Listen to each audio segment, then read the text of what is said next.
It's time for the Stock Car Show on the Performance Motorsports Network. Powered by the staff at Race Chaser Online. Your motorsports, your way, every day. And now, here's your host, Tom Baker. Hello, everyone. Welcome to another evening of motorsports conversation as we kick off our Stock Car Show presented by HMS Motorsport. I feel like this is about the time where we need somebody in the corner that's holding up the applause sign. Nobody will applaud for us. Even if we were holding it up, they wouldn't applaud. For us, maybe not. For you? We'll get some fake applause at some point. Just have Randy hit a button. Anyways, back to our motorsports show that we were trying to get underway here. But comic relief, and because Allie's back. When does the comedy start? Ouch. Yes. Okay. So I'm going to keep control of the show one way or the other, at least for a minute or two. My name is Tom Baker. Next to me is Jacob Seelman from Speed Sport. Next to Jacob is the venerable Ellie Boulay, who's been gone for a couple weeks. Yes, now we she's welcome back. her back. But now we have an amazing guest. And we do have an amazing guest, and I am like really excited I get to say this for the very first time. 2019 Gander Outdoors Truck Series rookie Anthony Alfredo. That sounds pretty good. That is a really nice ring to it. That has a good ring to it. Really, really good. And, of course, in front of us, behind the glass, is Randy Miller, who punches all the right buttons on the audio side. And, of course, also we have Chris Murdoch on the video side over in the tech shed as well. And we welcome Richard Eastman to our chat as we get things kicked off on our Facebook Live portion of the show as well.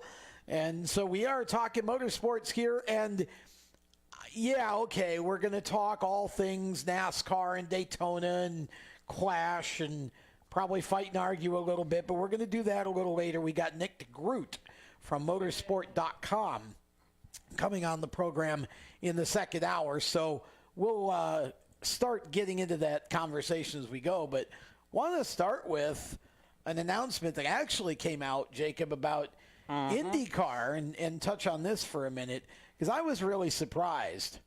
Pato O'Ward, who was unequivocally, I guess is the way to say it. Yes, that is the correct word. In my opinion, the show, when he last ran an IndyCar, getting as high as third, the only time he was supposed to have a full season ride with Harding Steinbrenner, and now he got no full season ride. Nope. He's been given the boot. Got no ride.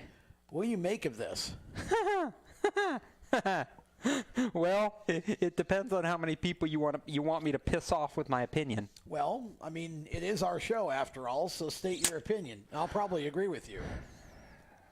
Dear Harding Steinbrenner, you let the best pure talent in the IndyCar field get away, all because you couldn't get up off your butts, at least this is the way I understand it, and find a few more dollars.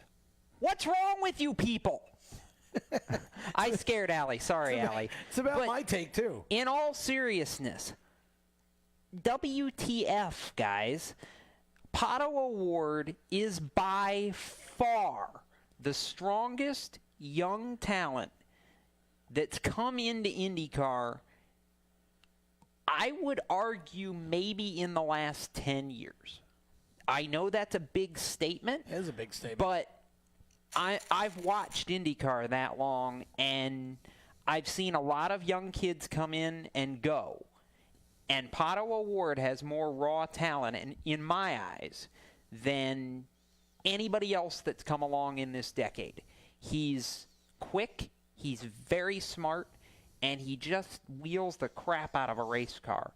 And the fact that we couldn't find sponsor dollars to be able to put him where he should be, which is in a full-time IndyCar ride, is an absolute travesty. It's a crying shame.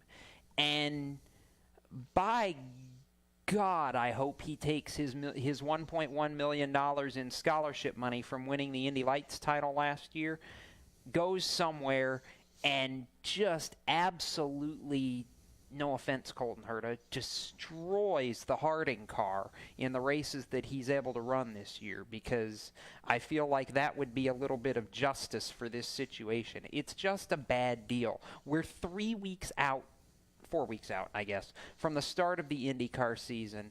He's not going to find a full season ride at this point. That's just not realistic unless $2 million materializes out of thin air, which you and I both know, unless you win the lottery, that's not happening. I mean, it could happen. Here's my deal with this. Sorry, I'm frustrated with this. I wouldn't feel so bad about it if it weren't for the fact that this deal was done. I mean, if you hadn't signed him and basically made the announcement, and I don't understand how you do that, and then at the 11th hour suddenly realize that you can't fulfill your part of the bargain because you can't find motor money for Honda.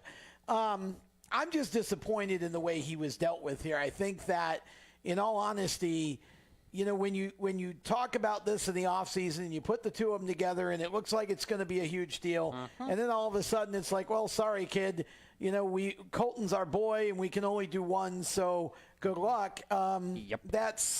That to me is kind of, dirty pool, and I'm with you. I hope he finds another ride, and I hope he shows Harding Steinbrenner what they missed out on, because I do think he's an extremely talented kid, and I really honestly think that he's got a shot at winning one of the 3 races if not more. Well, if he's going to run 3, I think he's got a shot at winning one of the 3, even with as little experience in the car as he has. Mm-hmm. Yeah, and just because he has little experience in an IndyCar doesn't mean he has little experience across motorsports. Let's keep in mind, in the last 2 years, Pato O'Ward won 7 races to win the IMSA WeatherTech Sports Car Championship in 2017, and last year he won 9 races to win the Indy Lights Championship. This kid is supremely talented in every division he's ever set foot in. He proved it by going out qualifying 5th and finishing top 10 at Sonoma. Yep. I mean, like I said, ridiculous raw talent. Yeah, I agree. And I think that I think it's going to be really interesting. He should have his pick of opportunities, I think, for at least the 3 races he has funding for, because there are teams out there who could field an extra car for at least those 3 races. I have to believe he'll get an opportunity to run possibly St. Pete, but for sure the 2 races at Indy during the month of May, and maybe one other one if he doesn't get to run St. Pete. I said St. Pete, the Grand Prix, and the 500. We know the 500's guaranteed. That's without question. The other 2 races are kind of up to driver's discretion. Yeah. And you have to believe St. Pete will happen. Well, I agree. And, and Brett Guzik in our chat also saying probably the most talented in the last 5 years. I agree with that, other than maybe to say Zach Veach, because I really believe. Zach didn't I don't sorry, I'm going to explain this not quite the way I intend it.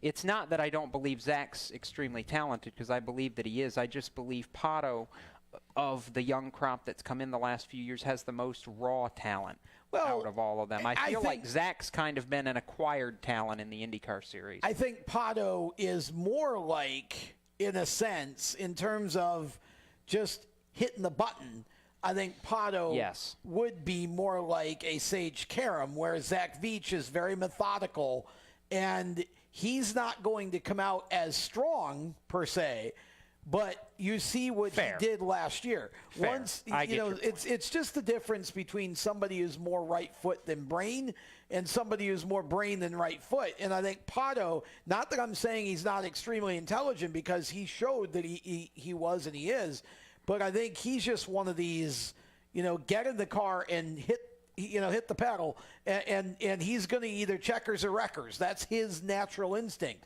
And he proved quickly last year in his first attempt that the qualifying effort wasn't a fluke, because he ran up front for a good portion of that race. Yes, he did. So we'll see where that goes. But very interesting development, and not one that was expected. With that, we close the book on IndyCar for a little bit. We turn back to the stock car show, or in this case, well, we can't even say stock truck, can we?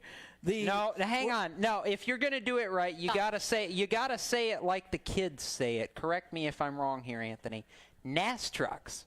I hear people make that. NAS trucks? Make that. Justin Haley. Okay. Going NAS trucking? Yeah, NAS trucking. Well, you're going NAS trucking. Yep. You're not going NAS trucking at Daytona, unfortunately. No, I wish. But you're going to go NAS trucking at Atlanta, but you're going to Daytona, right?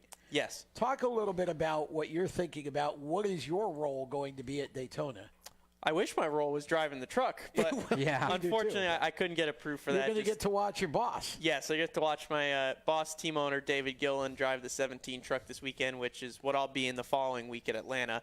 But I'm looking forward to going just because I actually tried to go to the ARC race last weekend, but because of the weather, I didn't want to risk it getting moved to Sunday because I'm still in college and got classes and tests and all that stuff going on. But I was at the ARC at test just because Todd Gillen, David's son, who is basically my teammate when he runs stuff for DGR, has the same crew I get to have at the racetrack with me this year. So I tagged along just to start building the bond and chemistry with them, and that's kind of what going to Daytona this week is all about for me, just to get to know everybody better, see how they operate. Before we even get there and do our own thing with me driving, we already know each other and have a little bit of a better understanding of how we all operate. So it just allows me to get a better feel for what they want, and they could feel me out a little bit more, get to know me better, which I think they have a pretty good understanding already. I've been in the shop so much, and we're all pretty friendly, which is great, because it hasn't even started yet. So to build that bond early is really beneficial.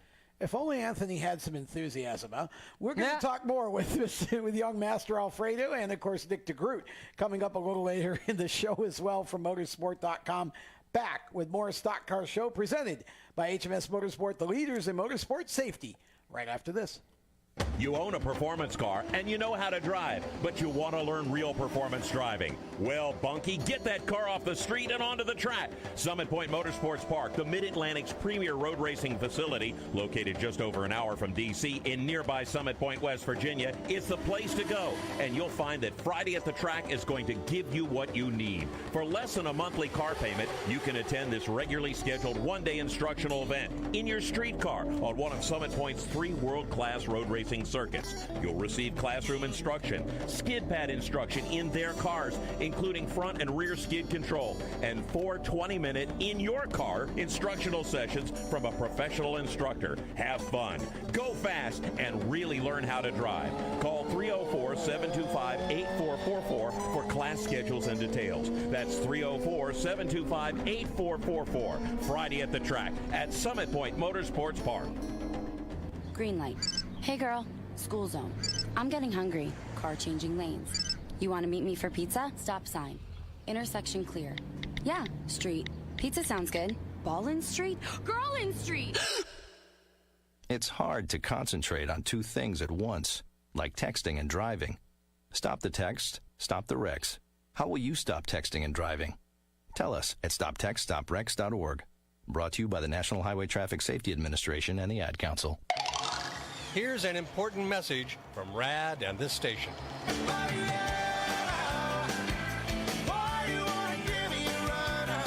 Hi, this is Bob Sheehan from Blues Traveler for RAD, Recording Artists Against Drunk Driving. I like to party just as much as the next guy, maybe even more. But the one thing I won't do after I've had a few is get in the car and drive. Don't blow it. Always choose a designated driver. Remember, music lives, and so should you. Automotive technicians and auto service trainees, how would you like to work at the beach and perform for one of the best car care centers in the nation? Louis Meineke is now looking for skilled automotive technicians to join their award-winning team. If you're a gearhead that knows his or her stuff, or a young up-and-comer that has the motivation and drive to succeed, then you need to make this call today. 302-827-2054. Louis Meineke Car Care Center, located in beautiful Lewis, Delaware, offers a highly competitive compensation plan, great benefits, a flexible schedule, and did we mention that you're going to be working at the beach? Plus, there's a signing bonus for the right candidates. Technicians must be ASE certified and have a minimum of 6 years experience. Beginners advance at your own pace in one of several entry-level positions. But whatever you do, don't wait. These jobs will go fast. Call Tim at 302-827-2054. That's 302-827-2054. Louis Meineke Car Care Center. Rev up your career. Hi, I'm Tyler Reddick, and you're listening to Race Talk on the Performance Motorsports Network. Hey, guess what? That kid locked into the Daytona 500 on Sunday. Yes, he did. He sure did. We need to talk about that later. Sure did. We can do that. Well, we're going to talk to Anthony Alfredo some more right now. Welcome back to the Stock Car Show presented by HMS Motorsport, and also want to pay a special nod to both Strutmasters and mycomputercareer.edu, who are part of our Race Chaser media family as well. Anthony, you've got an opportunity to get behind the wheel of the truck for the first time in a race in Atlanta. Now, you've tested there. Talk a little bit about what it was like to actually go down to Atlanta Motor Speedway and crawl inside the truck and fire it up and drive it onto the racetrack.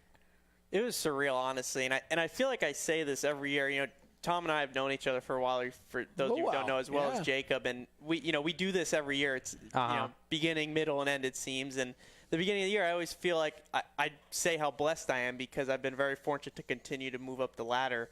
And we always sit here and I go, it's crazy. You know, I didn't expect this last year. And this I really didn't expect. I mean, this is the first step of the national level. This is just something we all dream of as racers. And you can only imagine what that means to me. And I'll say the coolest part was probably, unfortunately, my mom couldn't make it to the test. It was my sister's birthday that weekend, so happy birthday, Brianna. And my dad came down for it. So we were standing up on top of the hauler just watching. Harrison Burton was out there testing, and we hadn't made a run yet. And we're just looking, and I look at my dad, and I go, this is insane. I'm like, we're at Atlanta, and, you know, I'm running a NASCAR Gander Outdoors truck. You know, we're going to race here in a few weeks. And he had done the Richard Petty experience there, you know, years back. And he goes, when I did the Richard Petty experience here years ago as a race fan, and for those of you who don't know as well, you know, my family's not, you know, I don't have any relatives who race, nothing like that. So my dad did that as a fan, and he's like, never would I expect my own son to be here, like, racing here, you know what I mean? And I think just like for us as a family, my siblings, my parents, and my cousins, even all my friends, they all support me so much. So it means a lot to all of us. It's a huge experience, like huge opportunity, and just to experience that in my life at such a young age is really cool and something that's hard to put into words. So I just want to make everybody that supports me proud this year. How did the test go? It went fantastic. I'd say it went better than I expected, and probably than some of the crew guys expected. I think I adapted really quickly, and we were able to focus on making the truck faster and not so much me just getting comfortable the whole time and figuring out the line or figuring out how the truck drives.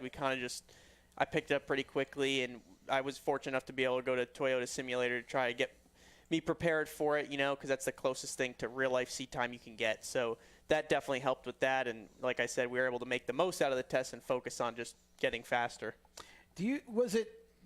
How did it compare to what you expected when you went down there?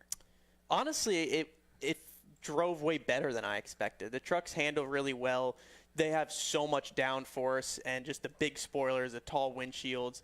They're really fast, but they handle really well. And don't get me wrong, I already know that around other trucks they're out of control because that's the thing is they drive alone. They drive so well because of the way they are aerodynamically. Well, they're so aero dependent that when you're around other trucks that take some of that air away, they're one of the hardest things to drive. So that's going to be a whole nother learning curve for me. That restarts, there's a lot for me to learn, and unfortunately, those things I could really only learn in the actual race. But as far as single car runs and stuff in the test, I feel like that all went really well. And you're on a track. You'll start on a track that's as smooth as a cheese grater. Yeah. So I'm big into short track racing, and obviously you guys know me from late model racing originally. And Myrtle Beach is one of my favorite tracks. Thank you. I was going to bring that up. And I love moving around and finding grooves and sliding around. And let me just say, Atlanta on old tires is like Myrtle Beach at 180 miles per hour. Yeah. It is insane. It's so fun. So somewhere on one of those computers back there is actually a recording of a radio call that you and Tom did a few years ago at Myrtle Beach for a Southeast Limited race. You won a Southeast Limited race at Myrtle Beach, didn't you? Greenville. Myrtle Beach. Myrtle. Well, Greenville's another cheese grater. So no, that happened because he was running in the Friday portion of the event, and I asked him if he wanted to come up and do radio with me on Saturday I think it was vice versa. I think I raced the pro race on Saturday, so I did the Challenger race. Challenger on Friday, that's what it was. Yeah. And so definitely that was a lot of fun, and you really adapted well. Thank you. You're a natural at this. Okay, so we have a question from our chat that says, can Anthony tell us about his Racing with Fans program? And absolutely. so somebody didn't know I was going to the social media bit eventually, but tell us about that, and then tell us about Beyond the Helmet, because those are two really cool things that you do on social. I appreciate that. Yeah, I try to just do a lot of unique things, and not even that. Obviously the fans and everyone who supports me are kind of what makes this possible, and the sport wouldn't exist without them. So I try to do as much as I can for them and show them how much I appreciate it by kind of giving back. I do what I call Racing with Fans, which is where I live stream on a social media platform called Twitch, where I do play video games and all sorts of stuff. And I actually race with my fans on NASCAR Heat, the video game for Xbox One, and I also do it on iRacing, which is really cool because that's pretty realistic. But not everybody have iRacing setups and can do that, so that's why I do it on an Xbox. And we have a blast. It's so much fun. We play for hours. It's every Wednesday at 8 o'clock when I'm home. Obviously, this week I won't be around. I'll be at Daytona. But I do that regularly on Wednesday nights. And Wednesday afternoons, I upload to my YouTube channel, Beyond the Helmet, which is more of a daily vlog type thing about what a day in the life of a NASCAR driver is kind of like, that on a middle of the week basis, not necessarily on race weekends. So kind of just take it through my day, going to college and the race shop and just getting stuff done. And we have a lot of fun with that as well. And I'm trying to branch out into not strictly vlogs, but some other stuff too. And I actually made a race day vlog last season before I started Beyond the Helmet. And I plan on doing those again this year as well when I have time. It'll be a little bit tougher with the truck stuff, but I know people really enjoyed that as well. Where'd you get that title, Beyond the Helmet? Because I think that's really perfect for that. Well, a lot of people make the comment when they interview you, who is just, I'll use myself for example, who is Anthony Alfredo behind the helmet? So I just try to use a different word and go beyond the helmet with me, because that's really what it is, going beyond the helmet. Who am I away from the racetrack? What do I do when I'm not at the racetrack? And that all ties into, honestly, what I do on Twitch and live streaming video games and playing with my fans and doing all cool stuff like that. And I really enjoy it. And there's a lot of people who enjoy those, I don't know what you'd call them, I guess, series I have. So it's been a lot of fun. It's actually grown, to become pretty big so far, and it's really cool to see someone ask about it, because that means a lot to me that it's getting its exposure that I've always hoped for. Well, I'll ask you, being one of the younger generation that's coming up into the sport, how important do you feel like it is in your position for the fans to get to know some of you guys away from just what they see on TV? Oh, it's huge, because in my opinion, I've always looked up to a lot of race car drivers growing up, right? And Dale Jr. is probably one of my biggest mentors, role models to me, because he shares so much of his personal life away from the racetrack. And there's a big difference between who you are at the racetrack. Sometimes, yes, for some people, I'm kind of the same, but obviously the race weekend's all about racing. Like, I can't really show my interests away from racing or what I do during the week and stuff like that. So that's kind of what inspired me to do that and share that with the people who had already supported me, because there's a lot of common interests I have with my fans that I've kind of discovered and they've discovered. It's not just they like racing and maybe I'm their favorite driver or something, but now I like sneakers, and I like sneakers too, and they like to see pictures of the shoes I wear, or maybe they want to play video games with me because they like video games too, and we could both play racing games because we like racing, stuff like that. And it's just been really fun and enjoyable for all of us. So there's been kind of I'll call it a buzzword, if you will, the last few weeks. Obviously, the Toyota Driver Development Program's been around for a while, and you get to kind of see that from within DGR Crosley now. I know the buzzword when Chevy announced their driver development program a couple weeks ago was brand building, and I feel like as we're having this discussion about getting to know you behind the helmet, that certainly comes into play. Yeah, absolutely. I think that's a big thing. Obviously, I'm trying to grow myself. I don't have a family history in racing. I'm from the north. I'm not really from around here, and there's a lot of things that kind of make me considered an outsider to some. So to try and build my own brand has been fun. But to be honest with you, I don't do it just because I'm trying to make myself popular or something. I do it because the things I'm doing are things I thoroughly enjoy. I love video games, so I figured, why not play with the people who support me? I always wanted to pick up YouTube because there's a lot of YouTubers I love watching ever since I was little, and I always wanted to do it. So I go, now's my shot. I can make videos about my life for my fans, and it's just been a lot of fun. You know what's funny is you call yourself an outsider, but you know who else was considered an outsider from the north? Joey Logano. Yep. And he just won a cup championship. There are some who would still like to consider him an outsider, but we digress. You have you have a heckler in our chat right now. Rod from Florida says we're going to sell his shoe collection and run 4 more races. Oh, it's not worth that much. Hey, if it was worth that much, I'd be wearing the cheapest. I'd be wearing flip-flops to the racetrack. But it's not, unfortunately. I wish. Trust me. But he does like shoes. What shoe size are you? Oh, I'm a 9.5 to 10, depending. Okay, so anybody out there that's got a cool pair of shoes, Anthony is a shoe collector. Yep. So tweet at me or send me Instagram DMs. I'd love to see pictures. Send them your shoes. And also, if you're interested in participating in racing with fans, just shoot me a DM on Instagram, and I'll share how you can compete with us. And it's a lot of fun. Have you ever been beaten by a fan? Literally, I've won probably 3 times, and I've done it probably 5 times. Yeah. NASCAR Heat 3, I am telling you, these kids that I play with are professional NASCAR Heat 3 racers. And the crazy part is only like 2 of the guys I've been playing with use a steering wheel. Like most of them use controllers, which is even harder. And that's what I use because my steering wheel stuff's hooked up for iRacing. I can't get it to my Xbox, and it's already hard enough on a controller, and they're somehow so good. It's ridiculous. Maybe you're just bad at this. I probably am just bad. But see, for me too, like the physics are so different in that compared to real life iRacing. So iRacing, I'm a little bit better.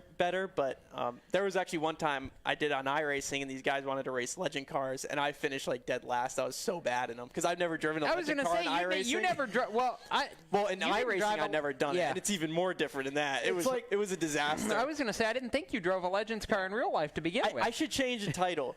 Beating a NASCAR driver. Fans beating NASCAR driver. Are you better than a NASCAR driver? Yeah. It's kind of like you being a musician and playing garage band.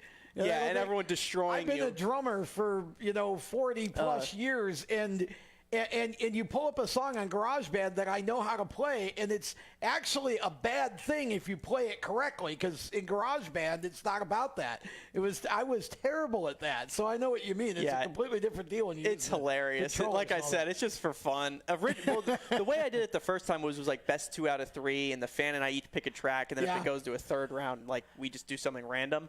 But then so many people want to do it now that we just all race together. So we have like 10 people in a single race, which is way more fun, I think. Oh, yeah, we all that's just great. race each other, and that's awesome. we do it for a couple hours. We'll have more with Anthony Alfredo as we continue with the Stock Car Show presented by HMS Motorsport, the leaders in motorsport safety. You can find them on the web at hmsmotorsport.com. We will be right back. Do you love the sound of high revving motors and the smell of burning rubber? Do you want to get your car sideways right at the ragged edge of control? If you've always wanted to try drifting or learn to improve your drifting skills, Summit Point Motorsports Park, the Mid-Atlantic's premier motorsports facility, has the expert instructors and the specialized track to teach you how to drift and the skills necessary to drift competitively. From skid pad to open sessions, Summit Point Motorsports Park has the safe and open environment that allows drifters of all skill levels, new to intermediate, to get sideways and smoking. With a focus on safety and the skill set necessary to drift competitively, Summit Point Motorsports Park's Drift Nirvana is just the thing for you. Call for your reservation today, 304-725-8444. Or for more information, go online, summitpoint-raceway.com, or you can email them at office@bsrinc.com. Drift Nirvana, getting you sideways the right way.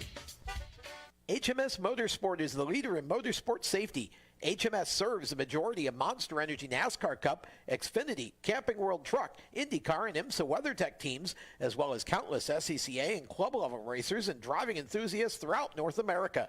Featuring world-renowned brands like Schuberth helmets, Schroep belts, Adidas suits and shoes, Lifeline fire systems, and even Racecom radio kits, HMS has the right product for your type of racing and your budget. Their representatives are experts on only one thing, making your track driving as safe as possible. With locations in Mooresville, North Carolina, and Danvers, Massachusetts, the HMS staff is always ready to take the time to help you find the right product for your safety needs. Don't settle for second when it comes to motorsport safety. Stop in to HMS Motorsport. Visit them on their website at hmsmotorsport.com or send them a message on Facebook and tell them the folks from PMN Radio sent you. What an awesome game. What's up with your car? I don't know. It won't start. How are we getting home? Chill. My parents signed me up for the roadside assistance from Lewis Meineke. It was free with my oil change. They'd come and get the car started or get us home and tow the car to the shop. Good to know. With my driving, my parents never know what to expect. When you join the Meineke Car Care Club with a $35 preferred service, you get 4 free months of roadside assistance, including tire change, battery jump, lockout service, towing, and more. Contact Lewis Meineke, located on Route 1, or call 827-2054. When do you think of a plumber? Like most people, even if it's an emergency, you can be confident about who will arrive to help you. For quality and reliability, count on someone you can trust. Call on the plumbing services of Hague Quality Water of Maryland. Plumbing doesn't have to be an emergency. We handle all kinds of preventative maintenance too. Hague Quality Water of Maryland is family owned here in Annapolis since 1993. For a refreshing choice, call us at 888-84-WATER or visit us online. COPD, chronic obstructive pulmonary disease, is a lung disease that robs people of their ability to breathe. As many as 24 million Americans suffer from COPD, also known as chronic bronchitis or emphysema, and half of them don't know they have the disease. If you or someone you love is over 35 and has smoked more than 100 cigarettes in their lifetime, visit driveforcopd.org and take the screener, then take that to your doctor. I'm Jeff Stoltz, and I drive for COPD.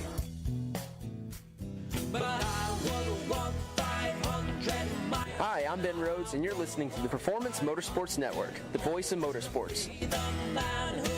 Welcome back to the Stock Car Show, and we've been playing that re-entry the last bunch of weeks and been saying, dear Ben Rhodes, when are you going to tell us what you're doing for this year? Well, now we know Ben Rhodes officially back with Thor Sport to run another full season of trucks. Where did you see that? It wasn't from Thor Sport. Well, let's just say that the information that we have tells us that he should be back and likely will be back with Thor Sport, but we'll see. I mean, that's... Hey, I do know one thing officially from Thor Sport today. They're hiring. For engineers. They're hiring engineers. I'm not qualified, but they're hiring. Okay, so Thor Sport's hiring engineers. And we believe that Ben Rhodes is going to be, it should be Ben Rhodes, it should be Matt Crafton, it should be Johnny Sauter. Yeah, as if that hasn't been rumored for 3 weeks. And Grant Emfinger, and then it looks like Myatt Snyder for perhaps a part-time effort there. Yes, it's kind of part-time fifth truck. What we're expecting. So hopefully that is true. But again, welcome back to the Stock Car Show. Tom Baker, Jacob Seelman, Ali Belay, and we've got both Chris Murdoch and Randy Miller manning controls in the tech shed.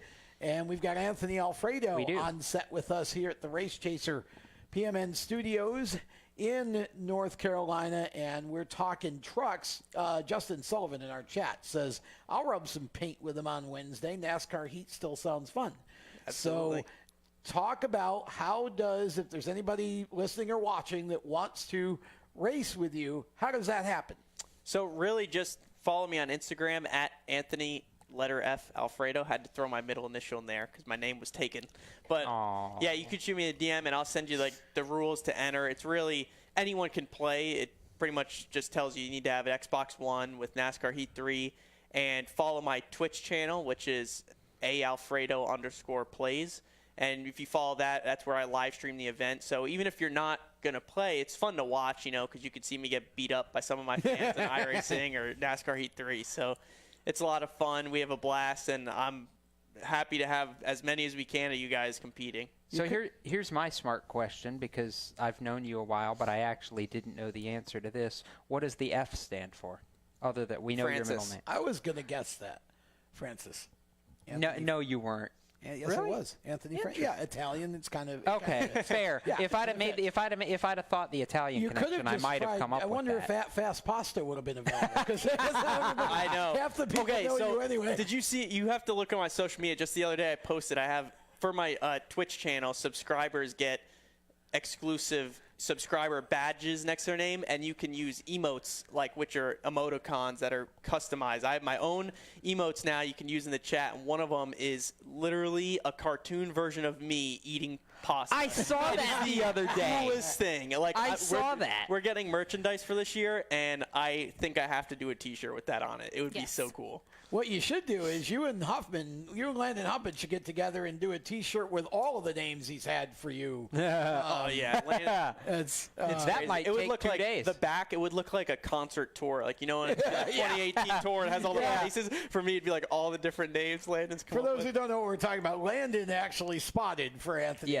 last year and was having a lot of fun coming up with variations on the fast pasta. Let's do Italian nickname ideas, and some always of them different. Downright funny. It's fun. Downright funny. I want to go back. We actually had a clip from you on PMN last week from the DGR Crosley open house that I got a chance to go to, and you and I were talking by. I didn't notice a truck with your name on it on the shop floor. Not wrapped yet. Not wrapped yet. Sad face. Anyway, so we were talking about trucks and getting ready to go, and I think every single DGR Crosley driver ended up being in the building throughout the course of the day.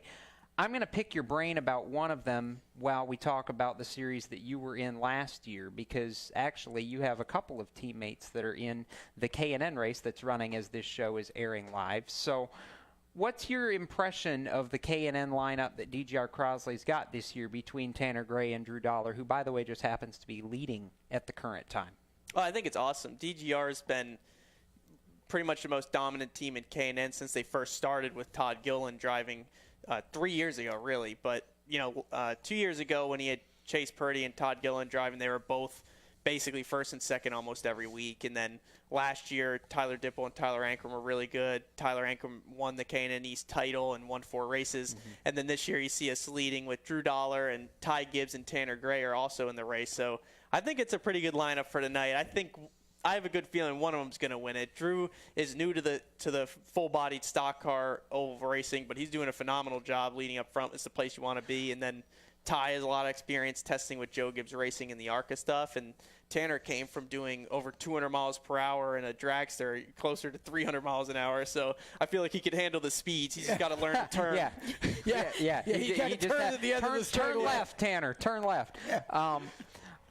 So to transition back to what you're doing from that, you've had the chance to test. What are some of the differences you felt between the K&N car, which you ran last year, and the truck? I'd say the downforce of the truck makes them handle a lot differently, mostly just because they have more grip and a lot of side force. You can feel the grip you have underneath you. And like I mentioned previously, when other trucks are around you stealing some of that air that's necessary to help the truck handle properly, they could be a handful, which I have yet to experience, unfortunately. But they drive, like I said, a little bit better alone. Mm-hmm. I know in traffic they're going to be harder to drive, but I'd compare them more to the ARCA cars and the K&N cars because they actually run the same motors. So as far as the engine comparison, it's the same, really. Just the big difference is the bodies and the aerodynamics of them. It's going to be interesting, I'm sure, for you. Do you you haven't officially announced your entire schedule yet, but can you tell us anything beyond Atlanta that you're going to be doing? Yes, I can say I should have it out this week, so stay tuned for that and stay posted. We'll have a full 13-race schedule out for you guys, and we're hoping we can add more races because we're open to do that as long as we get some more support from our partners and maybe some new partners coming on board. But after Atlanta, we'll be going to Vegas and Texas. And then I will say the 3 races that aren't mile and a half this year are Gateway ISM, which is formerly known as Phoenix. And Talladega, which I am pumped about. So that's awesome. That makes that kind of. I mean, Daytona's Daytona, but it's still Talladega super speedway. Talladega takes the sting out of not running Daytona a little bit. I get to go plate racing. I was going to say, because the question I started to ask was, it will be interesting for you, I'm sure, because it seemed to me like where it was heading was that you were going to do mostly the intermediate type mile and a half tracks, and that's the size track that you, obviously notwithstanding the 2 plate tracks, that's the size track that you have the least amount of experience on. So was that kind of the plan all along, was to concentrate on the mile and a halves to build up your experience on those, or are those the tracks that for whatever reason maybe your sponsors just wanted to go to? What was the plan going into this year if you had one about how you chose what tracks you chose? The biggest thing was the experience, like you mentioned. We sat down with David and just kind of talked about the things, and the ultimate goal, as far as our 2-year goal right now, is to run full-time in the NASCAR Gander Outdoors Truck Series in 2020. So this will best prepare me for that because, first of all, I get to run 13 races, so just over half the season, which is awesome, and that'll help me be prepared to come right out of the gate and compete for a championship next year in a perfect world if we're able to do so. And those 13 races, we tried to prioritize the intermediate tracks, like you mentioned, because those are pretty much where you race the most from everywhere, from Truck Series on up. And they're the hardest places. Plate racing is super unique, different than anything else, but there's only 2 of those a year, or at least in the Truck Series. So I get to do one of those and kind of learn that. But other than that, the intermediate tracks are just where you fight so much as far as aerodynamics and the speeds, and they're also different. So really that only leaves you with short tracks, which isn't really necessary for me right now. Obviously, I came from short track racing and late models and the K&N cars last year. That's only a short track schedule. I did run the ARCA race at Kansas, which is my lone 1.5 mile start. And like I said before, that's what you need to prioritize, at least in my scenario, just because that's where you race the most. What was that like for you to go to Kansas and get on the 1.5 mile for the first time? Oh, it was crazy. It was so fast and a lot of fun, but it was honestly surprising to me because it really doesn't feel as fast as you'd imagine. I'd say the place that felt the fastest I've ever been is Dover in a K&N car. That would make sense. Yeah, and Dover was one of a few places that we went with the Xfinity and Cup cars and were actually faster than the Xfinity cars. So you really get a sense of speed there, but Kansas and most of the 1.5 miles are just so big, and the straightaways are so long when you're at the end of it, it doesn't feel like you're going that fast until you have someone right on your door sucking the air off you and you feel like you're going to spin out at 180 miles per hour. But that was a great experience, kind of got my feet wet for this year, and that's why You ran pretty confident. well there, too. Yeah, we actually ran top 5 I was going to say, I thought you almost all night, and top 3 with 4 to go. Or I think I was 3rd on the restart. And then with 4 to go, I was in 4th, trying to pass for 3rd, and the right rear axle flew out of it. So in my 1.5 mile debut in the ARCA Racing Series, had a top 3 finish taken away from us. May I? After the break, Jacob will ask Anthony a question. No. That wasn't at all what I was going to do. Well, okay. I appreciate you. Sorry. I do have something else to ask you, but that wasn't why I said may I. We'll get to that after the break.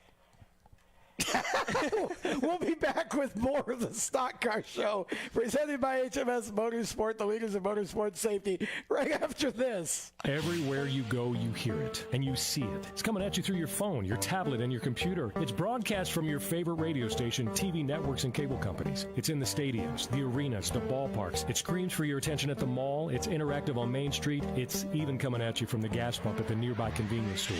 What is it? It's digital content. It's digital content. It's digital content. Somebody has to create it. Somebody has to manage it. So whether your dream is to write it, design it, create it, call it, produce it, voice it, host it, light it, shoot it, switch it, record it, color correct it, edit it, code it, repurpose it, tweet it, blog it, post it, compress it, upload it, replay it, or make sure it gets to where it's got to go when it's got to get there in the format it's got to be in, you need to attend Carolina School of Broadcasting. The skills you will learn, the experience you will get, and the connections you will make at Carolina School of Broadcasting will open the doors to the career you want in digital content creation and digital content management. Call or come by today. Click csbradiotv.edu. Parents, your son or daughter has had their license for a while now, but you want to make sure they're prepared for any situation they may face on the road. High school driver's ed doesn't teach them to drive defensively. They need to be prepared for any highway emergency. For less than a month's insurance, and a whole lot less, BSR instructors at Summit Point Motorsports Park in nearby Summit Point, West Virginia, will teach your son or daughter how to respond instantly and positively to unexpected situations on the road. BSR's specialized accident avoidance training teaches swerve to avoid maneuvers at highway speed, ocular driving, which focuses driving attention on ways to avoid accidents, vehicle dynamics and feedback, skid control and skid recovery, threshold braking on straights and progressive braking on curves, and off-road recovery techniques. This is stuff driver's ed simply doesn't teach. So call BSR today, 304-725-8444. Give your kid the skill set needed to drive safely and responsibly on the highway. That's 304-725-8444. This is a test to find out if you know it all when it comes to children. Name one of the leading killers of U.S. children age 1 to 13. What's the best way to protect children in a car crash?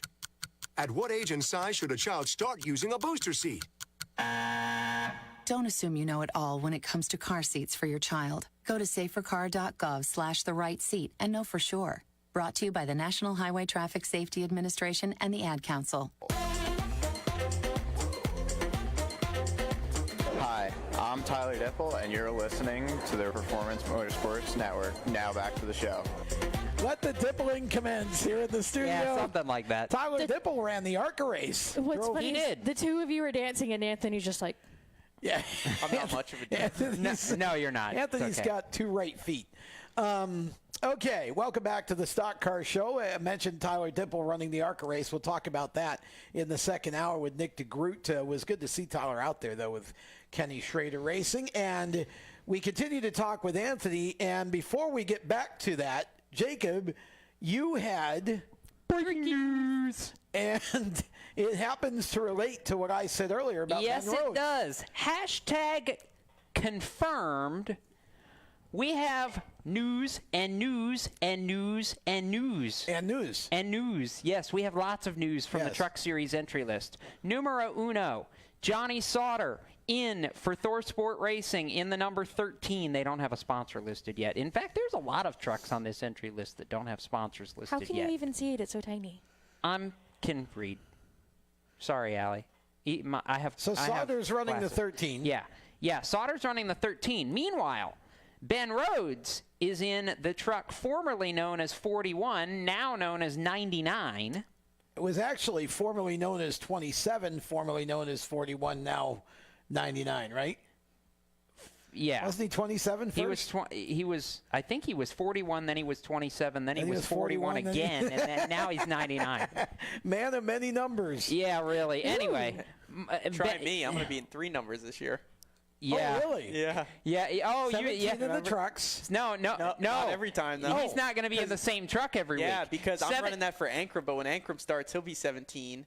And then Natalie's 54 when she races. So you're running the 17. So you're running. But if her and Tyler are both there, I'm going to be a different number. Do we know what the third number is That's yet? gotta be a Well, headache. you probably do, but 15. 15? Oh. Wow. Thanks, Tanner Gray. Oh, man.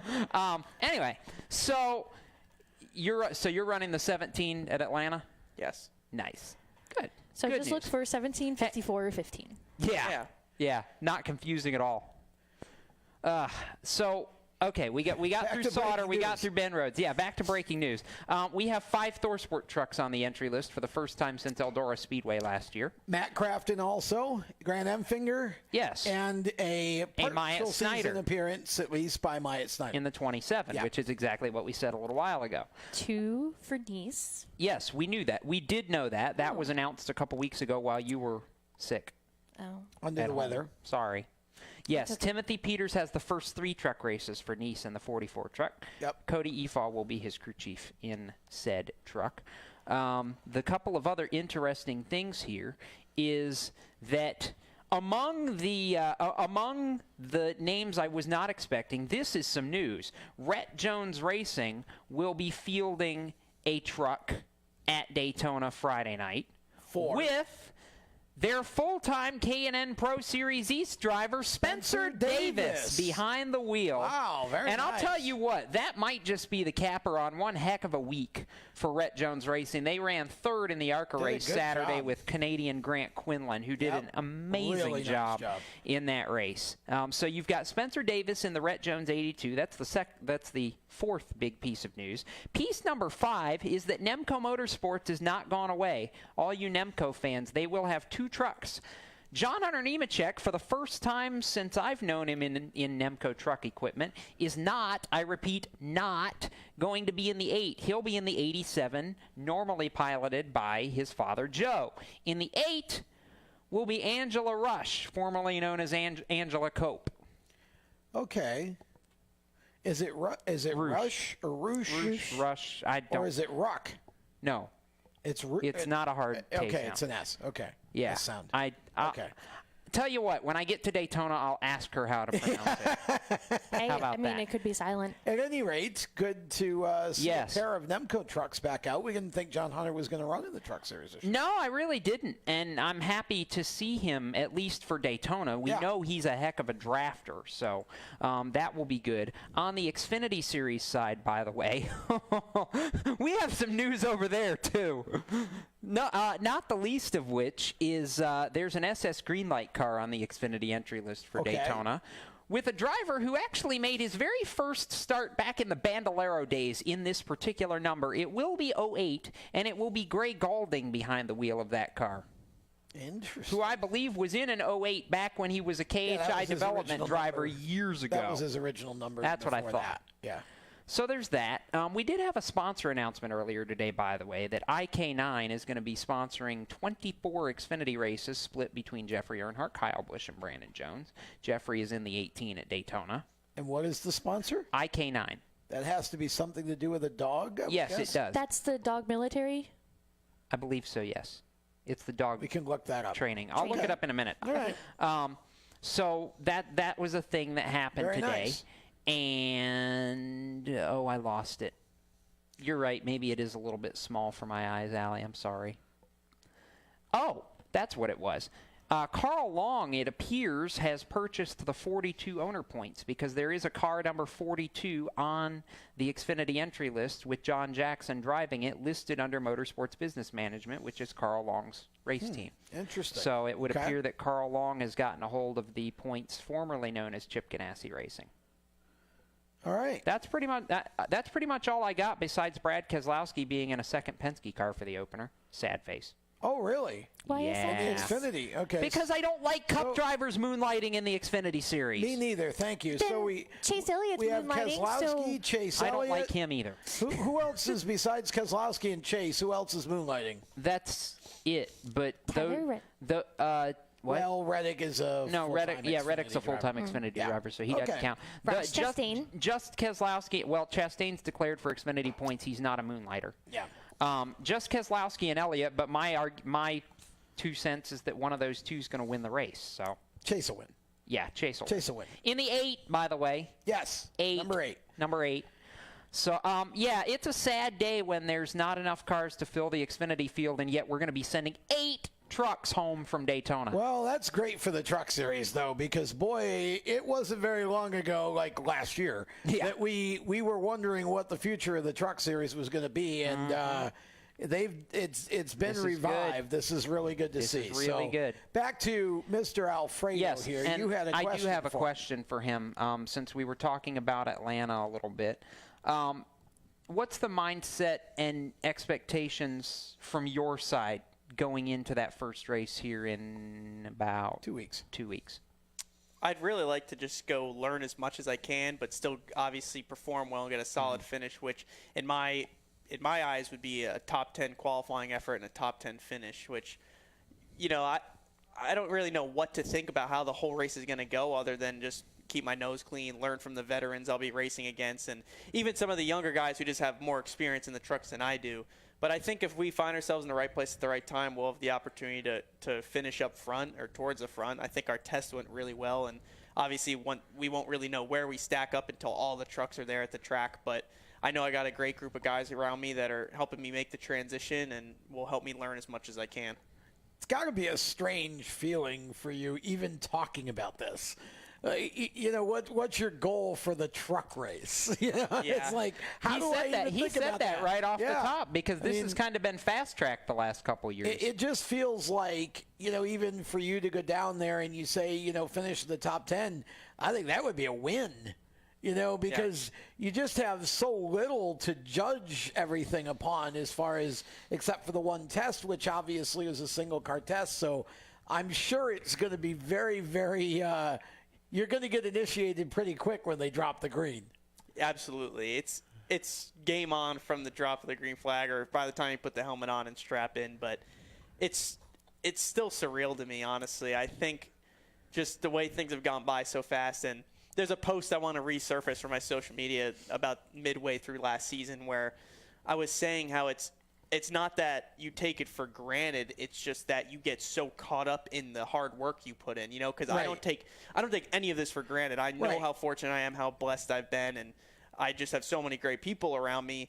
But I work so hard to, on my part, to try and make the most out of all these opportunities I've been so fortunate to have, that I almost just get caught up in all that effort. And, I really need to sit back, once a day at least and just go, here I am, I'm so thankful it's whatever, because sometimes you just grind every day so hard. You get so busy doing the work that you don't take time out to stop and reflect. Yeah, every morning I wake up and tell myself that I do want this. I want to do this so badly. Yeah. This is my passion. It's what I love to do, and I want to make a career out of it. But it's like sometimes you just get so caught up in that effort that you don't sit back and go and, or appreciate the present or even the past at the time, And like I said before, it's kind of confusing because it's a fine line. It's not that you're ungrateful or you're taking it for granted. It's just that you're almost working so hard all the time because you want it to become this reality that you almost don't realize that it's real. You know what I mean? Like you're just so focused that you kind of get out of that mindset. So I try to do that once in a while, and just, like sitting here now talking about this is just an opportunity for me to reflect back on where I came from and where I'm headed. And it just makes me feel really blessed. Well, and again, you weren't the typical, I started racing at age 5 and just kept doing it. You actually took a break from racing for a little bit to play some other sports. Absolutely. Yeah. I started racing go-karts when I was little, but just indoor stuff. I mean, you can go do that in your local town or city. A lot of them have indoor go-kart tracks now, and that's what I did when I was little. It was more so for fun. I grew up a race fan. I watched a cup race every Sunday, and even the Truck Xfinity Cup race, each day, or at the time nationwide. And we were watching those as a family and cheering on our favorite drivers, which mine was always Dale Earnhardt Jr., so the story of me driving for his late model program 2 years ago. So you could imagine how surreal that was. And then to move on to the K&N Pro Series and now the Gander Outdoors Truck Series, all within, now I'd say I started racing just about 4.5 years ago or 5 years ago now.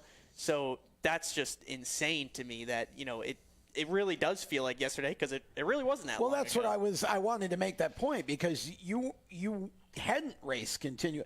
You took a break, and your ascension since you actually came back and ran a few Legends races, and then we went Southeast Limited Late Model Series racing, it has been just so quick that it just has to seem like, how did I get here so fast? And yet here you are going to Atlanta in 2 weeks. And I know you've had a lot of people that have helped you along the way, and you've got a lot of people now that are helping you.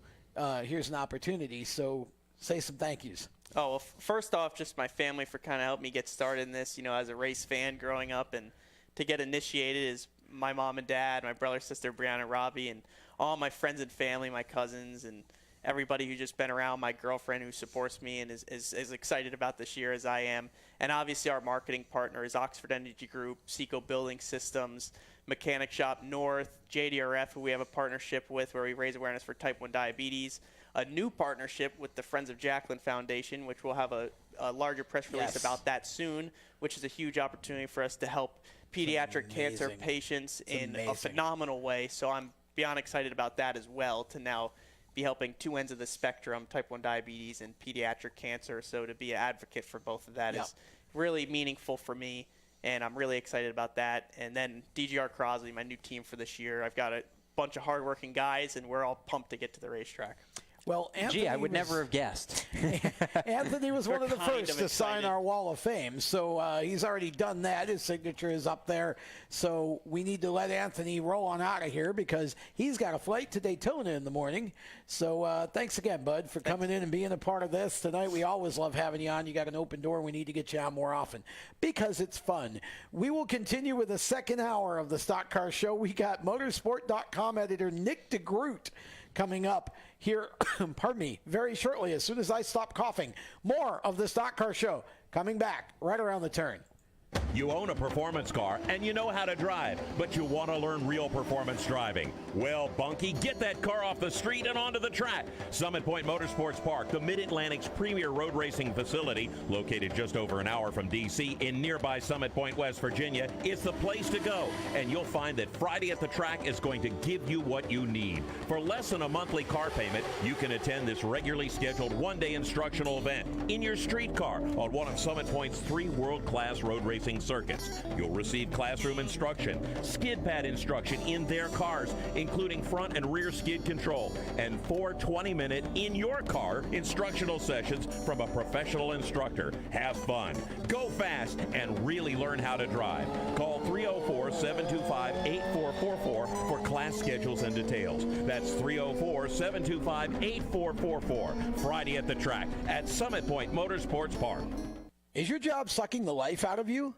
Wake up. You can do something else. Information technology. I know what you're thinking, but I'm not a math and science person. No problem and no excuses, because it's not rocket science. It's My Computer Career. Go to mycomputercareer.edu and take the free career evaluation today. You can start your new life as an IT pro in as little as 4 months. mycomputercareer.edu. That's mycomputercareer.edu. The Performance Motorsports Network is a compilation of shows about motorsports. From technical to controversial to just fun, everything you like about racing and gearhead stuff is right here on one internet channel. The Performance Motorsports Network. Tell your friends about it.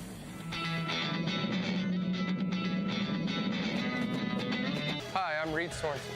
Racing has been a part of me and my family for as long as I can remember.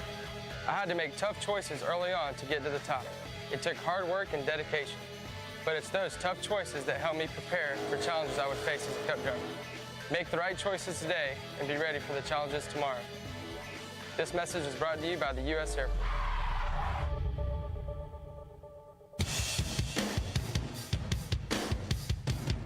Hi, I'm Timmy Salmito, and you're listening to Race Talk on the Performance Motorsports Network. Now back to the show. Welcome back to the Stock Car Show, presented by HMS Motorsport, the leaders in motorsport safety. If you need anything where it comes to driver safety, driver gear, radios, helmets, seats, shoes, gloves, head and neck restraints, anything like that, HMS Motorsport is the place to go. Just find them on the web at hmsmotorsport.com. Or you can walk in to one of their 2 retail locations, either here in Mooresville, North Carolina, or up in Danvers, Massachusetts. And with that, we rejoin the show as we prepare for our second hour. And I'm really, really excited to have Nick Degroot from motorsport.com on the program, because I really appreciate Nick's work and have a lot of respect for him, and we're happy to welcome him for the very first time on the Race Chaser Hotline. Nick Degroot, welcome to the Stock Car Show, and hope you're doing well down there.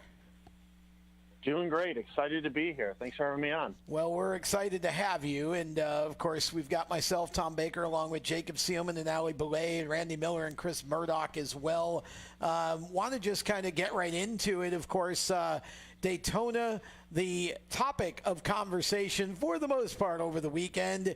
And we had 2 major events going on there. First of all, we had pole qualifying for the Daytona 500. Then we had the Advanced Auto Parts Clash.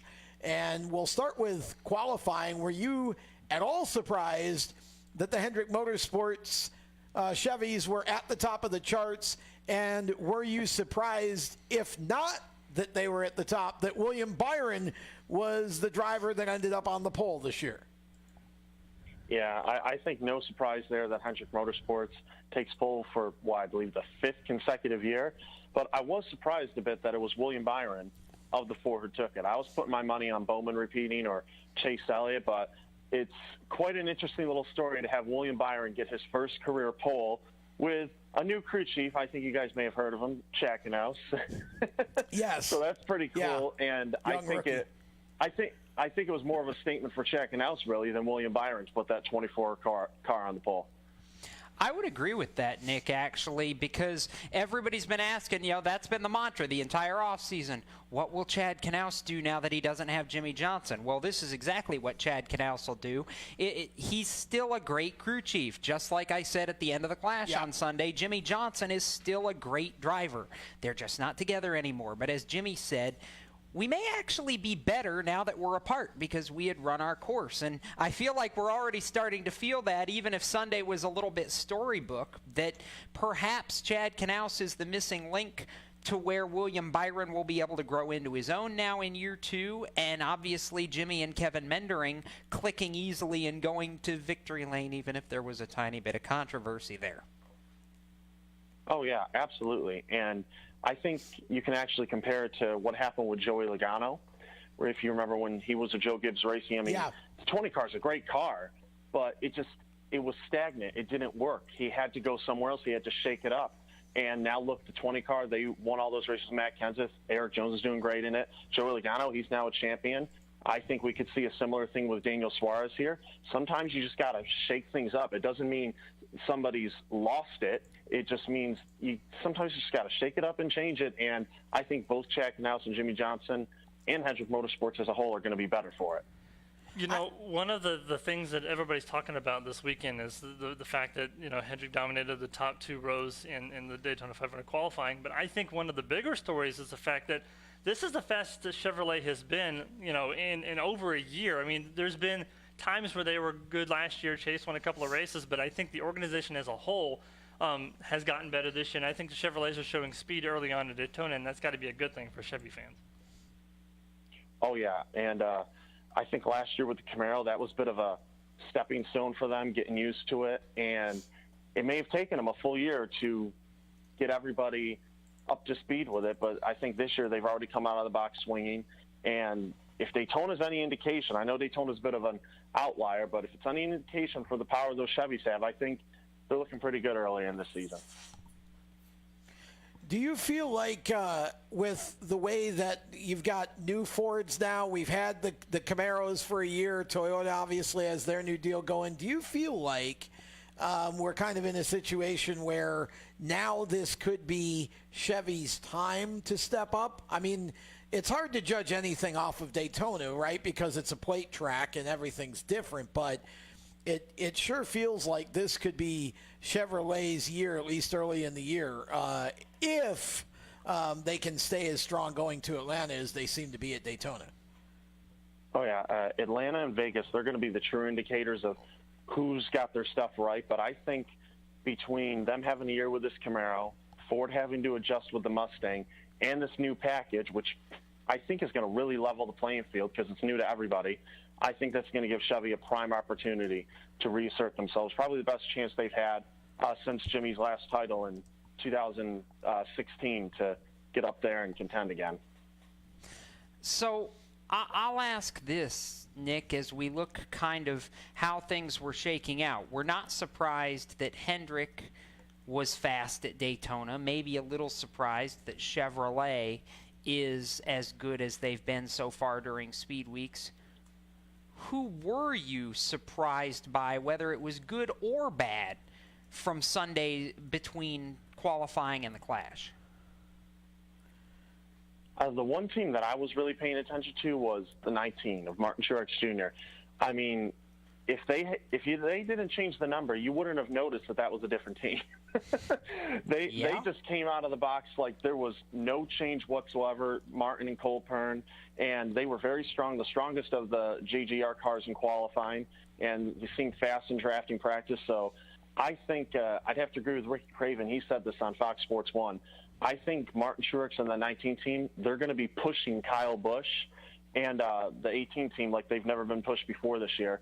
And I think that's going to, same thing as the Hendrick Motorsports, make the team stronger. This change, bringing Truex into the fold, shaking things up, I think JGR is going to be stronger for it. I loved the comment, too. I think it was Larry McReynolds that made the point during either practice or qualifying over the course of the weekend that that first competition meeting that everybody had as Joe Gibbs Racing, the other three crew chiefs were looking at Cole Pern going, okay, we want to know your secrets now.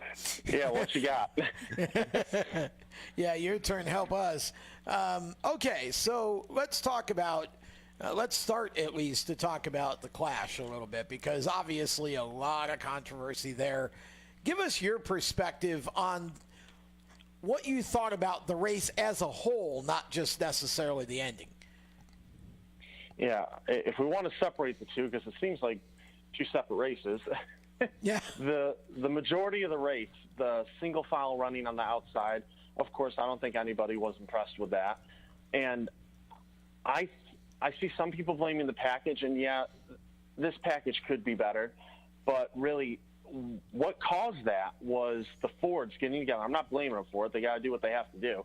But the Fords getting together and controlling that race from the outside. And once they line up and they get everybody up there, if you decide to pop out of line, you're going straight to the back. We saw it happen multiple times. So once a handful of cars get lined up on that outside, it's kind of that's what's going to happen. That's what it's going to be until somebody in second or third decides, you know what, I'm going to go for it. And they have no incentive to go for it till we get to the end of the stage or the end of a race. And I'm a little worried we might see that in the Daytona 500. We saw something similar to that with the Storehouse cars at Talladega last year. So I don't want to blame them for doing it because it's a smart move.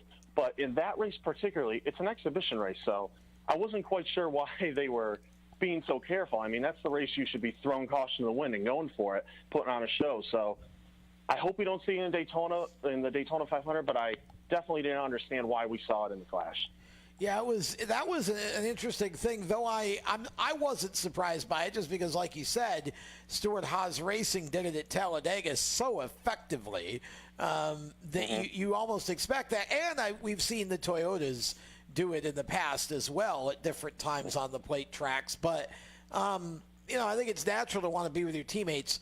My take on the race itself in a big picture sense is that, first of all, I think it's gotten too long. This was originally a 50-mile sprint race with 10 laps, an inversion, and 10 more laps. And the idea was, as you said, throw caution to the wind and go out there and drive your butt off for 20 laps, try to win a race.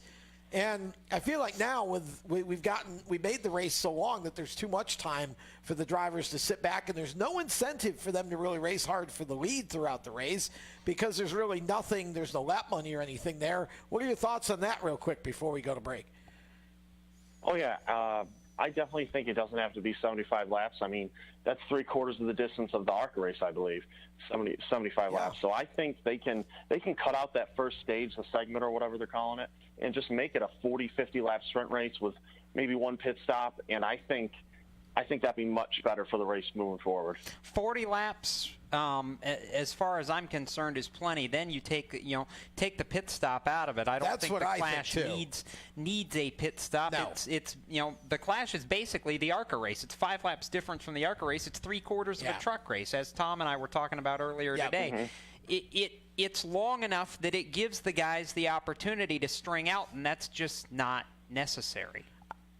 I've got an idea for a format for this that we'll talk about in the next segment. We're going to take a break. When we come back, more with Motorsport.com. Editor Nick Degroot is the Stock Car Show, presented by HMS Motorsport. The leaders in motorsport safety continues around the turn.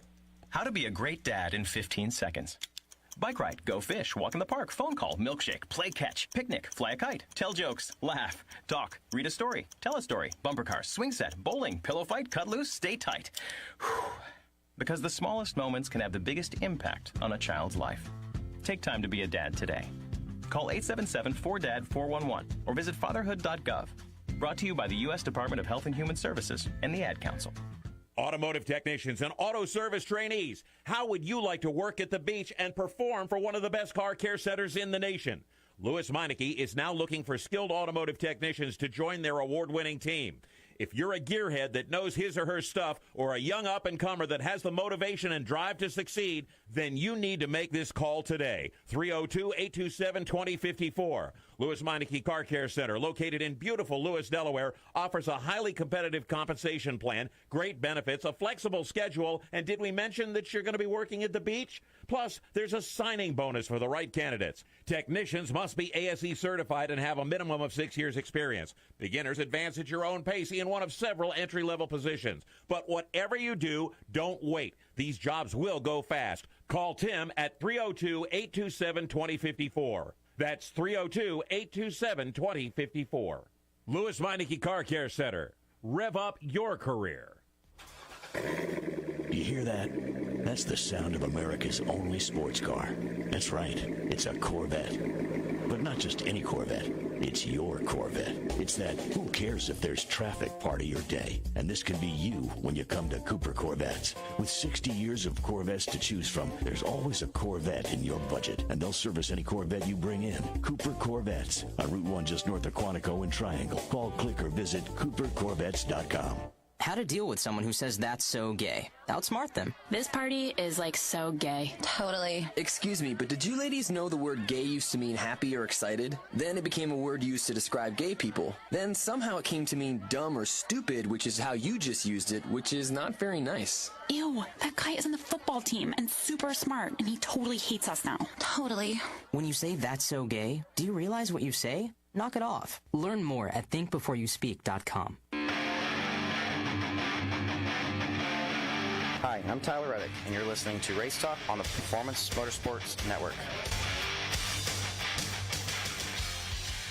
Welcome back to the Stock Car Show presented by HMS Motorsport, the leaders in motorsport safety. And we want to also acknowledge two other members of our Race Chaser advertising family, and they are mycomputercareer.edu and strutmasters.com, and we really are excited to have all of them on board. We continue with tonight's program and continue with Nick Degroot, our special guest. He is a motorsport.com editor, and he is on the Race Chaser hotline. That would be the telephone. And we're talking racing with Nick and talking Daytona and talking the Clash. You know, the interesting thing for me about the way this race played out, Nick, and obviously the weather was just awful. I mean, you couldn't have really asked for anything worse, because every time you get started, you just get into a rhythm and it would rain again, and then you get started again and then it would rain again, and it just seemed like we got to a point where we didn't know if the race was going to stop permanently or whatever. And then you get to this point where about 20 to go, and you just start to feel it rev up, and everybody, I was thinking that everybody radioed to their drivers at the same time that rain was like 30 seconds away, because everybody just went nuts. Mm-hmm.